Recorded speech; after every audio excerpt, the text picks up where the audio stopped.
కెప్టెన్లు మారినా పాకిస్తాన్ క్రికెట్ జట్టు రాత మాత్రం మారడం లేదు. పాక్ టెస్ట్ పగ్గాలను తిరిగి చేపట్టిన తొలి మ్యాచ్‌లోనే బాబర్ ఆజంకు తీవ్ర నిరాశ ఎదురైంది. ట్రినిడాడ్ వేదికగా వెస్టిండీస్‌తో జరిగిన మొదటి టెస్టులో 90 పరుగుల తేడాతో పాకిస్తాన్ ఘోర ఓటమిని చవిచూసింది. వెస్టిండీస్ నిర్దేశించిన 211 పరుగుల స్వల్ప లక్ష్యాన్ని ఛేదించలేక బాబర్ సేన చతికిలపడింది. కరేబియన్ బౌలర్లు చెలరేగడంతో పాక్ కేవలం 120 పరుగులకే కుప్పకూలింది. కెప్టెన్ బాబర్ ఆజం ఒక్కడే 58 పరుగులతో ఒంటరి పోరాటం చేయగా మిగతా బ్యాటర్లంతా దారుణంగా విఫలమయ్యారు. 8 మంది బ్యాటర్లు సింగిల్ డిజిట్ స్కోర్లకే పరిమితమయ్యారు.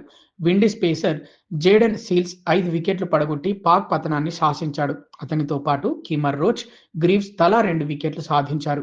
4గో రోజు ఆటలో 7 వికెట్లకు 93 పరుగుల ఓవర్‌నైట్ స్కోరుతో ఇన్నింగ్స్ కొనసాగించిన విండీస్‌ను టెయిలెండర్లు షమార్ జోసెఫ్ 38, కేమర్ రోచ్లు 18 పరుగులతో ఆదుకున్నారు. వీరిద్దరూ 8వ వికెట్‌కు 61 పరుగుల విలువైన భాగస్వామ్యాన్ని నెలకొల్పారు.